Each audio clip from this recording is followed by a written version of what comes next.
Cam छो public. तो आज हम करने वाले हैं स्टैंडर्ड 11th का चैप्टर 1 यानी कि सेट थियरी जो है उसकी कुछ डेफिनेशन। तो आज हम करेंगे सेट थियरी में सबसे पहले डेफिनेशन हम समझेंगे सेट की।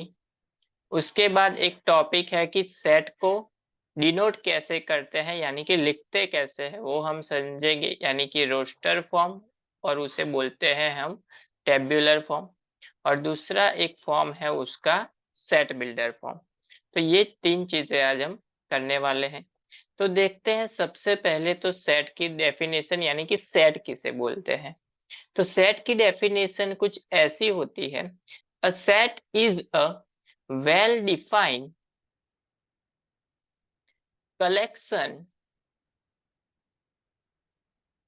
Of an object.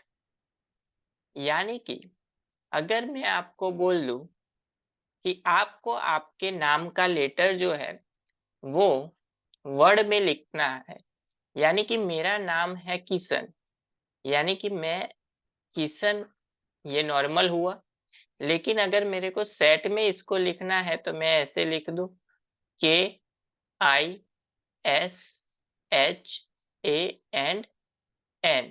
तो ये क्या हो गया, मेरे नाम का क्या हो गया, सेट हो गया। दूसरे कुछ एग्जाम्पल देखते हैं, चलिए सेट के एग्जाम्पल्स ऑफ सेट। पहला एग्जाम्पल है कि odd natural numbers. Odd natural numbers में कौन से आएंगे, 1 3 5 अप टू इनफाइनाइट। लेकिन यहाँ पे क्या दिया हुआ है, लेस देन 10, यानी कि कौन से आएंगे 1 3 5 7 एंड 9। 10 से कम नेचुरल नंबर क्या होने चाहिए, ऑड। उसके बाद बारी आती है second example, the reverse of India. यानी कि इंडिया के सारे रिवर के नाम अगर हम लिखे तो वो क्या हो जाएगा, सेट हो जाएगा। थर्ड एग्जांपल है the vowels in the English alphabet. Vowels यानी कि A E I O and U, तो ये क्या हो गया, सेट हो गया एक। फोर्थ एग्जांपल है वेरियस काइंड्स ऑफ ट्राइंगल्स, यानी कि अलग अलग प्रकार के ट्राइंगल को अगर हम लिखे तो वो क्या हो जाएगा, सेट हो जाएगा। फिफ्थ है हमारा prime factor of 210। Prime factor क्या होता है, यानी कि प्राइम नंबर जो होता है वो क्या होता है, जिसको डिवाइड नहीं कर सकते। 210 के फैक्टर निकालेंगे, उसमें से जो प्राइम होगा वो लिखेंगे। 2 को नहीं डिवाइड कर सकते, 3 को नहीं कर सकते, 5 को नहीं कर सकते, 7 को नहीं कर सकते डिवाइड। एंड ये तीनों क्या आएंगे, इसमें आएंगे, इसके फैक्टर हैं। उसके बाद है the solution of equation x² - 5x + 6 = 0। तो इसके फैक्टर हम पढ़ेंगे, यानी कि x² - 2x - 3x + 6 = 0। इन दोनों में से x कॉमन, इन दोनों में से 3 कॉमन, यानी एक सेट हो गया x - 2 एंड x - 3 = 0। यानी x की वैल्यू 2 मिली हमको, x = 2 मिला एंड दूसरा मिला x = 3। यानी ये दोनों क्या हो गए, इसके क्या हो गए, सेट के एलिमेंट हो गए। यानी कि सेट को हम क्या बोल सकते हैं कि किसी भी चीज को अगर आप ऐसे डॉटेड फॉर्म में लिख दो तो उसे क्या बोलेंगे, हम सेट बोलेंगे। लेकिन सेट हम किसे नहीं बोल सकते, तो उसके लिए नोट देखेंगे कि सेट किसे नहीं बोल सकते। If we ask person to person, यानी कि एक एक अलग अलग इंसान से हमने पूछा, and the elements of set is change, यानी कि अगर सेट के जो एलिमेंट है वो चेंज हो रहे हैं, तब उसे हम नहीं बोलते हैं सेट, तब उसे हम सेट नहीं बोल सकते। चलिए उसका एग्जाम्पल देखते हैं। एक एग्जाम्पल हम लेते हैं कि a team of 11 best cricketers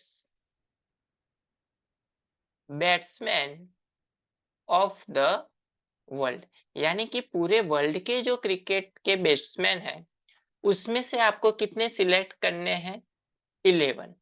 लेकिन यहाँ पे क्या होगा, अगर मैंने कोई एक इंसान से पूछा तो वो अलग 11 इंसान के नाम बताएगा, दूसरा जो इंसान है वो अलग 11 इंसान का नाम बताएगा। यानी कि पर्सन टू पर्सन, यानी कि दो लोगों से पूछा लेकिन वो 11 के 11 नाम सेम नहीं हुए, तो इस वाले एग्जाम्पल को हम सेट नहीं बोल सकते। सेट के लिए एक ही कंडीशन है कि आप किसी से भी दुनिया में पूछो, सेट के जो एलिमेंट है वो जो है वही रहने चाहिए, सेट के जो एलिमेंट है वो चेंज नहीं होने चाहिए। आपने ज्वेलरी का सेट देखा होगा, ज्वेलरी के सेट में क्या होती है, 3-4 चीजें होती है। ज्वेलरी के सेट में कौन कौन से आते हैं, 3 आते हैं, सिल्वर, गोल्ड एंड डायमंड। अगर हम गोल्ड के सेट में डायमंड के एलिमेंट कुछ डाल दे तो उसे हम तब सेट नहीं बोल सकते। यानी कि जो पूरा गोल्ड का है वो पूरा क्या होना चाहिए, गोल्ड का ही होना चाहिए। एक चीज आप गोल्ड की निकाल के उसमें डायमंड की लगा दो तो वो सेट नहीं गिनी जाएगी। चलिए, उसके बाद बारी आती है कुछ उसके इंपॉर्टेंट टॉपिक है सेट के बारे में उसकी। फर्स्ट है हमारा ऑब्जेक्ट, एलिमेंट्स एंड मेंबर्स। यानी कि ये जो हमने लिखा AEIOU, उसको हम ऑब्जेक्ट बोल सकते हैं, एलिमेंट बोल सकते हैं, या फिर उसे हम बोल सकते हैं मेंबर ऑफ सेट, यानी कि वो सेट के मेंबर है, एलिमेंट है या फिर ऑब्जेक्ट है। उसके बाद बात आती है सेकंड वाले की। Set are usually denoted by the capital letter. यानी कि मैंने सेट लिख दिया AEIOU का, तो उसे हम लिखेंगे A is equal to AEIO and U। Third हमारा है the element of set are represented by the small letters.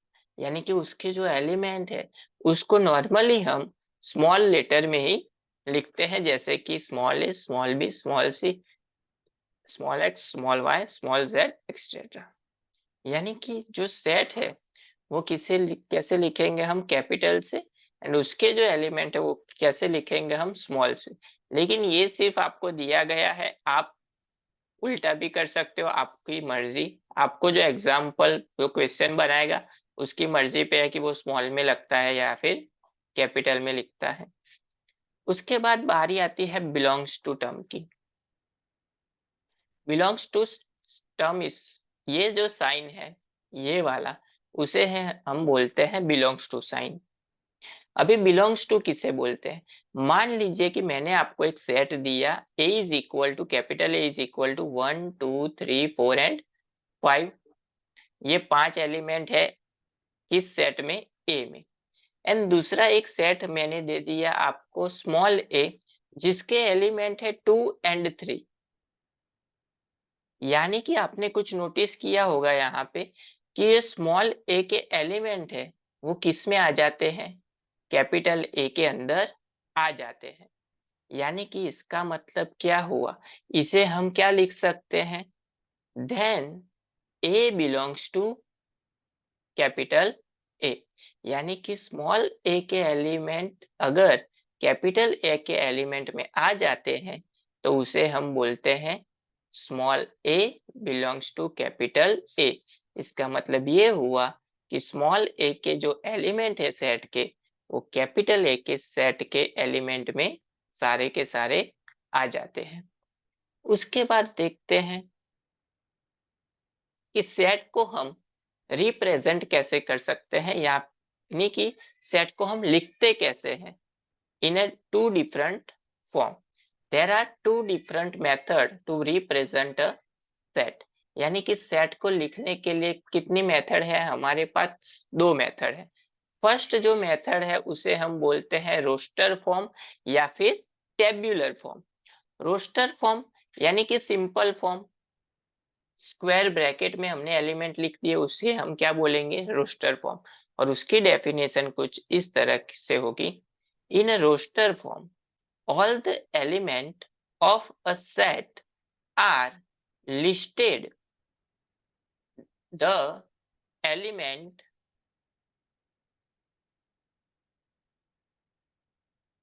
Are being separated यानी कि मेरा नाम जो है किशन है, लेकिन उसके एलिमेंट को एक एक को क्या किया, हमने सेपरेट किया by the commons and are enclose within the bracket, यानी कि इस वाले ब्रैकेट में हम लिखेंगे जैसे कि KISHANN। तो ये हो गया हमारा टेब्यूलर फॉर्म या फिर रोस्टर फॉर्म। फॉर एग्जाम्पल देखते हैं उसका। The set of all even positive integer less than 7, 7 से लेस देन इंटीजर कौन से आएंगे, 2, 4 एंड 6, यानी कि सेट के एलिमेंट कौन से हो गए, 2, 4 एंड 6। तो ये हो गया हमारा एग्जाम्पल, यानी कि अगर हम स्क्वायर ब्रैकेट में लिखे तो उसे हम क्या बोलते हैं, रोस्टर फॉर्म या फिर टेब्यूलर फॉर्म। उसके कुछ एग्जाम्पल देखते हैं, some more examples of representating a set in a roster form.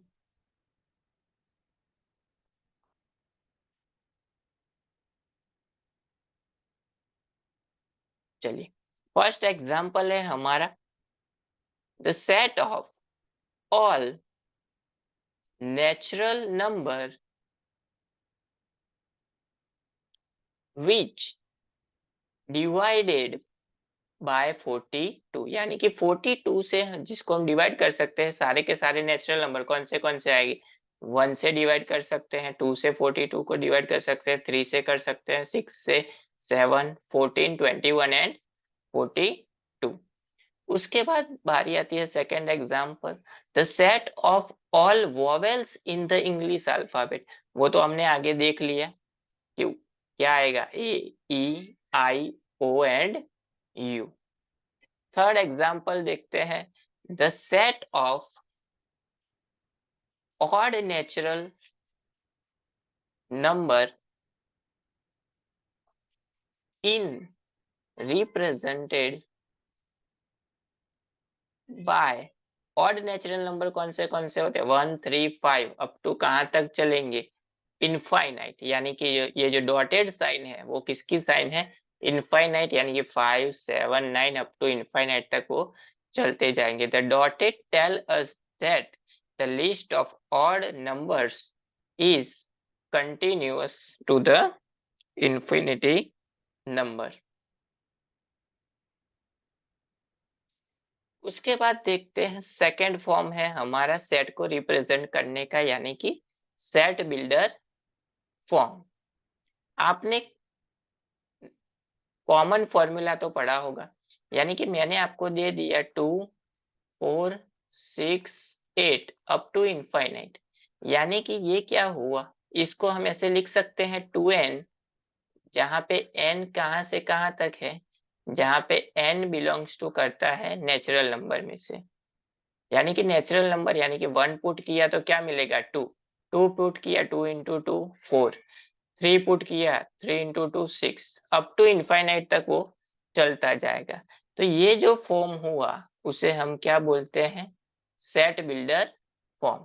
यानी कि ये जो हमारा रोस्टर फॉर्म है उसको हमने एक फॉर्मूला में कन्वर्ट किया, उसे बोलते हैं हम सेट बिल्डर फॉर्म। उसकी डेफिनेशन कुछ इस तरह से है, in a set builder form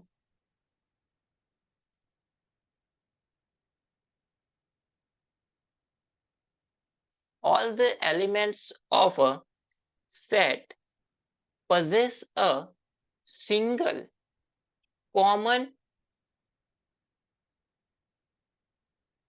property, यानी कि उसमें से जो आपके एलिमेंट दी गए, मानो लो कि मैंने आपको दे दिया 2, 3, 4, 6, यानी बीच में से 5 कट कर लिया, लेकिन उसमें से कुछ कॉमन नहीं निकलेगा।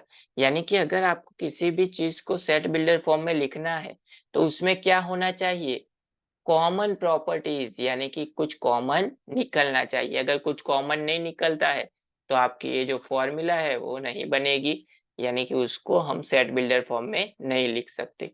Common properties which is not possessed by an elements outside the set, यानी कि ये जो आप फॉर्मूला प्रिपेयर करो उसमें ये जो हमारा इवन नंबर का है उसमें ऑड नंबर भी नहीं आने चाहिए, यानी कि उसमें सेट के एलिमेंट के अलावा कुछ और नहीं आना चाहिए। फॉर एग्जाम्पल, उसका एग्जाम्पल एक देखते हैं हम। In the set of AEIOU, यहाँ पे हमने क्या देखा कि ये क्या है, वॉवेल्स है इंग्लिश अल्फाबेट के, यानी कि इसको हम क्या लिख सकते हैं, all the element possess a single common. इन सब में एक बात कॉमन है, क्या कॉमन है, कॉमन प्रॉपर्टीज कौन सी है हमारे पास, कि ये जो नाम है वो क्या है, each of the is vowels in the English alphabet, यानी कि ये जो पांचों के पांचों है वो क्या है, इंग्लिश अल्फाबेट के एलिमेंट है, यानी कि no other letters will be included, यानी कि इन सेट में दूसरा कोई भी एलिमेंट एक्स्ट्रा नहीं आता है। तो अगर इसको हमको, ये क्या फॉर्म हुआ हमारा, रोस्टर फॉर्म, टेबुलर फॉर्म, इसको अगर हमको सेट बिल्डर फॉर्म में लिखना है तो उसे हम लिखेंगे denoted this set by V, and we can write that V is equal to x gem x, यानी कि x की जगह पे x is a vowels in a English alphabet। यहाँ पे हमने क्या किया, x सपोज कर लिया कि x की वैल्यू क्या है, तो यहाँ पे उसको डिनोट किया कि x की वैल्यू क्या होगी, x is the vowels in the English alphabet, यानी कि x की जगह पे a पुट करो तो क्या मिलेगा, a, e पुट करो तो e, i पुट करो तो i, o पुट करो तो o, u पुट करो तो u, यानी कि ये पांचों के पांचों एलिमेंट हमको मिल जाएंगे। तो इसको ऐसे लिखते हैं हम, v is equal to x gem x is the vowels in the English alphabet। तो इसमें अगर क्या बात हमको ध्यान रखनी है कि it may be noted that while जब हम in English alpha in tabular form को सेट बिल्डर फॉर्म में कन्वर्ट कर रहे हो, तब while writing the set in a roster form an element is not generally repeated, यानी कि रिपीटेड एलिमेंट नहीं होना चाहिए। जैसे कि all the elements are taken as distinct, यानी कि एक ही बार उनको लेना है। उसका एग्जाम्पल देखते हैं। फॉर एग्जाम्पल, हमको यहाँ पे एक एग्जाम्पल दिया हुआ है, the set of letters for forming, यानी कि उसको डिनोट किया है द वर्ड्स स्कूल, यानी कि स्कूल के वर्ड जो है उसको हमको लिखना है इन टेबुलर फॉर्म। तो उसे हम कैसे लिखेंगे, SCHOOL नहीं लिखा हमने, ओ क्या है, रिपीटेड है, यानी कि जो रिपीट होता है वो कितनी बार लिखेंगे हम, एक ही बार लिखेंगे। और अगर हमने इसको आगे पीछे ऑर्डर किया, यानी कि H को पहले लिखा, O को पहले लिखा, तो उससे सेट के एलिमेंट को कोई भी फर्क नहीं पड़ना चाहिए। सेट को बस इसी बात से फर्क पड़ता है कि इसमें जो इतने एलिमेंट आते हैं उतने आने चाहिए, ना कि एक ज्यादा होना चाहिए, ना कि एक कम होना चाहिए। Here the order of the listing is not relevance, यानी कि इसको SCHOL लिखना ही जरूरी नहीं है, कोई भी हम आगे पीछे लिख सकते हैं। और दूसरी बात ध्यान रखनी है कि जो रिपीटेड है वो सिर्फ हम कितनी बार लिखेंगे, एक ही बार उसको हम लिखेंगे।